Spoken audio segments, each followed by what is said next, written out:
Di video kali ini saya akan menjelaskan tentang master item. Jadi master item ini salah satu data master yang sangat penting digunakan di WMS. Teman-teman bisa masuk ke menu master, kemudian ada items di sini. Kita buka. Nah, ini ada contohnya master item. Kemudian ada dua bagian di kiri dan kanan. Yang di kiri ini adalah data headernya dari item. Kemudian setiap items ini mempunyai beberapa details, ada UOM atau unit of measurement, satuan. Kemudian juga ada location preference. Nah, ini adalah kunci dari cara kerjanya put-away di WMS.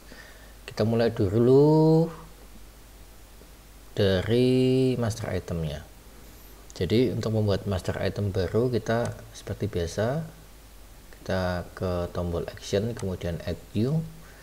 Nah, di sini ada kode item. Kode item ini nanti kita bisa setting mau otomatis bisa, atau mau diketik juga bisa. Ini ketikan ya, input, kemudian namanya apa.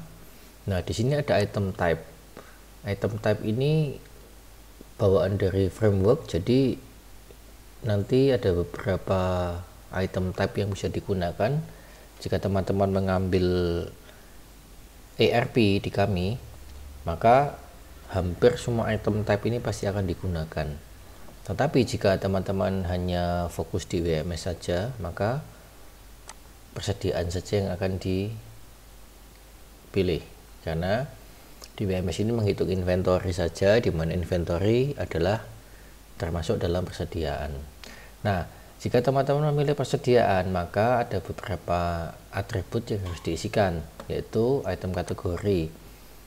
Item kategori ini untuk membedakan. Nah, yang penting sebetulnya nanti di item set. Jika teman-teman menggunakan fitur kitting atau item set, contohnya jika membuat parcel, akan menggabungkan beberapa barang dalam satu kode baru, itu maka dipilih yang item set ini. Nah, untuk barang biasa yang dipakai penjualan, biasanya kita pilih finish good. Kemudian item group ini untuk pengelompokan saja, ada grup 1 dan grup 2. Kemudian item brand juga untuk pengelompokan. Yang penting nanti adalah untuk movement methodnya di sini. Jadi ada movement method 1 dan movement method 2. Ini adalah urutan di mana nanti picking list WMS akan bekerja. Kita akan men-set barang ini. Movement methodnya yang pertama apa? FIFO atau LIFO. Jadi ada first expired first out, ada first in first out, FIFO ini ya. Kemudian ada last in first out. Jadi beda-beda. Nah, biasanya karena WMS ini dipakai untuk kita maintain barang yang perlu kita jaga expiry date-nya, masa kadaluarsanya, maka sebaiknya jika ada barang dengan model tersebut, kita pilih first-nya adalah di FIFO. Movement method pertamanya kita pilih di FIFO, first expired first out. Nah, jika ada expired yang sama, maka kita akan lihat di metode yang kedua movementnya, yaitu berdasarkan FIFO, yang masuk dulu akan kita keluarkan dulu. Kemudian ada settingan juga untuk batch number, ini wajib diisi atau tidak, expiry date wajib diisi atau tidak. Jadi kalau wajib diisi, nanti waktu receive order atau di transaksi manapun yang ada inputan batch number dan expiry date, maka itu akan wajib diisi. Kemudian kalau ada image mau ditambahkan boleh di sini. Jika sudah diisi semua, maka teman-teman bisa lakukan save.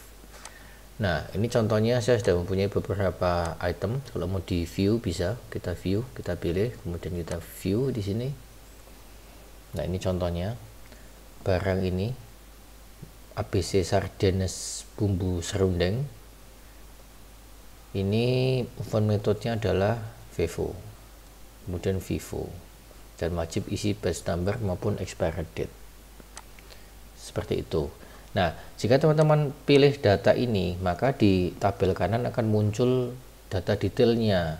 Yang pertama adalah UOM. WMS kami support untuk multi UOM, dalam artian kita bisa menginputkan barang ini kita mau simpan atau mau kita buat transaksi dalam satuan apa saja. Contohnya di sini barang dengan kode 7990 ini mempunyai dua buah satuan yang didefinisikan di master item. Yang pertama adalah piece ini satuan terkecilnya ya. Jadi kalau teman-teman lihat, kalau jumlahnya 1, ini kita kalau view data, maka nih di sini dia adalah satuan terkecil dengan konversi adalah 1. Kemudian ada beberapa atribut yang bisa diisikan juga. Kalau misalkan satuan pembelian dan satuan penjualannya itu berbeda, maka teman-teman bisa isikan di sini. Ini biasa dipakai jika di ERP perlu di bagian pembelian dan penjualan, ada purchase order, sales order, itu membacanya dari sini di kami. Nah, yang penting untuk WMS adalah UM replenishment. Jika teman-teman menggunakan replenishment, maka harus mendefinisikan replenishnya ini ke satuan apa. Nah, ini perlu didefinisikan apakah ini adalah satuan replenishmentnya. Kemudian net weight dan gross weight ini bisa diisikan, bisa tidak, opsional, termasuk juga length, width, dan height-nya. Jika ini diisi akan lebih lengkap. Nanti kalau teman-teman ingat di master location kita punya kapasitas location, kita bisa main dengan menggunakan berat atau dengan menggunakan dimensi. Oke, nah jika kita mempunyai satuan berikutnya, misalkan karton di sini, kita juga bisa isikan. Di sini artinya kita mempunyai satuan lain karton untuk memaintain barang ini tadi. Karton ini bukan satuan terkecil. Jadi dalam satu set barang ini hanya boleh ada satu satuan terkecil yang di-maintain.